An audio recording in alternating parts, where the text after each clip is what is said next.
கடலூர் மாவட்டம் வடலூரில் ஜோதி தரிசனத்திற்கான ஏற்பாடுகள் முழு வீச்சில் செய்யப்படாததால் மிகுந்த சிரமங்களுக்கு ஆளாவதாக மக்கள் குற்றம் சாட்டுகின்றனர். கூடுதல் விவரங்களை அங்கிருக்கும் நமது செய்தியாளர் ஸ்ரீதரிடம் கேட்டு பெறலாம். ஸ்ரீதர், இன்னைக்கு காலையில 6 மணி அப்ப ஒரு ஜோதி தரிசனம் இருந்துச்சு. அப்பவே மக்கள் தரப்புல பல்வேறு குற்றச்சாட்டுகளை முன் வச்சாங்க. முறையான ஏற்பாடுகளை முன்னரே செய்யல அப்படின்னு. நம்ம காலையில பார்க்கும்போது கூட கூட்டம் அதிகமா இருந்துச்சு. இப்ப நேரம் செல்ல செல்ல இன்னும் கூட்டம் அதிகரிச்சிருக்கும். இப்பவும் அந்த ஏற்பாடுகள் எல்லாம் செய்யப்படலையா? மக்கள் தரப்புல என்ன சொல்லப்படுது?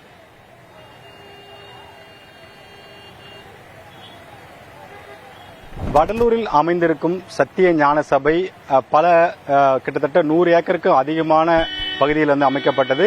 எத்தனை லட்சம் மக்கள் அங்கு ஜோதி தரிசனம் பார்ப்பதற்கான பகுதியாக தான் அந்த பகுதி பார்க்கப்படுகிறது.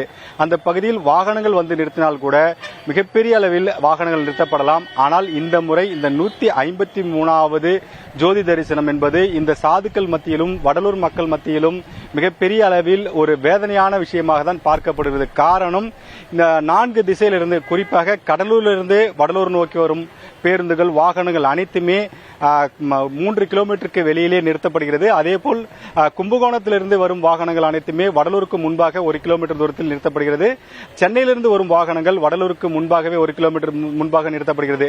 அதேபோல் விருத்தாச்சலத்திலிருந்து வரும் வாகனங்களும் 1 கிலோமீட்டர் முன்பாக நிறுத்தப்படுகிறது. அனைத்து வாகனங்களும் 4 திசையிலும் வெவ்வேறு இடத்தில் நிறுத்தப்படும் காரணத்தினால் பொதுமக்கள் அங்கிருந்து ஜோதியை தரிசிப்பதற்காக நீண்ட தூரம் நடக்கும் ஒரு நிலை ஏற்பட்டுள்ளது. இதுவரைக்கும் என்ன சொல்ல வேண்டும் என்றால், அனைத்து வாகனங்களும் அங்கு வள்ளலார் சபையிலே அனுமதிக்கப்படும். அதன் அருகே வாகனங்கள் நிறுத்திவிட்டு பொதுமக்கள் சென்று தரிசித்துட்டு மீண்டும் வந்து விடுவார்கள். ஆனால் நாங்கள் போக்குவரத்து சரி செய்வதற்காக எந்த வாகனங்களும் அனுப்பவில்லை என்று காவல்துறை தரப்பில் ஒரு காரணத்தை சொல்கிறார்கள். ஆனால் பொதுமக்கள் மத்தியில் மிகப்பெரிய ஒரு அதிருப்தியை காவல்துறை மேலும் மாவட்ட நிர்வாகத்தின் மேலும் வைக்கிறார்கள். நீங்கள் பார்க்கலாம், இந்த பகுதி கடலூரில் இருந்து விருத்தாச்சலம் செல்லும் சாலை. இந்த சாலையில் தனியார் பேருந்தில் கூட அனுமதிக்கப்படவில்லை. அவர்கள் கடலூரில் இருந்து விருத்தாச்சலத்திற்கு பயணிகளை ஏற்றி வந்தால் கூட அவர்களை இறக்கிவிட்டு இந்த வழியாக திரும்ப செல்கிறார்கள். இதனால் பயணிகள் மிகுந்த அவதிக்குள்ளாகப்படுகிறார்கள். அதே சமயத்தில் கும்பகோணம் வரும் வாகனங்கள் வேறு ஒரு திசையில் அங்கு அனுப்பப்படுகிறது. அதே பயணிகளுக்கு கடலூரில் ஏறும் போதே அவர்களுக்கு எந்த விதமான தகவலும் தெரிவிக்கப்படவில்லை.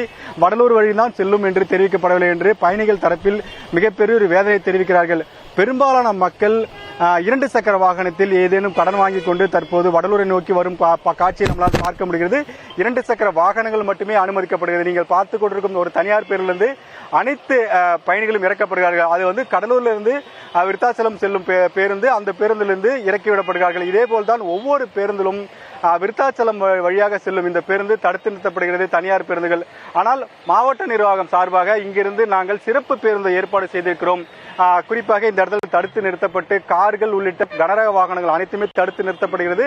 அவர்கள் இங்கிருந்து செல்வதற்காக நாங்கள் சிறப்பு பேருந்து ஏற்பாடு செய்திருக்கிறோம் என்று மாவட்ட நிர்வாகம் தெரிவித்தாலும் அது போதுமானதாக இல்லை. மக்கள் அவதி என்று மிகப்பெரிய அளவில் பாதிக்கப்பட்டிருக்கிறார்கள். குறிப்பாக ஜீவ காரணியம் என்பது ஒவ்வொரு உயிரையும் நாம் மதிக்க வேண்டும். குறிப்பாக அனைத்து உயிரினங்களும் உயிரினங்களாக பார்க்க வேண்டும் என்று சொல்லும் வள்ளலார் ஜோதி தரிசனம் செல்லும் மக்களை மிகப்பெரிய அளவில் மக்கள் பாதிக்கப்படக்கூடிய அளவில் தான் இந்த திட்டம் இருக்கிறது. காவல்துறை தொடர்ந்து நாங்கள் சரியாக தான் செய்கிறோம் என்று சொன்னாலும் மக்கள் படும் அவதியை நாம் நேரடியாக பார்க்க முடிகிறது.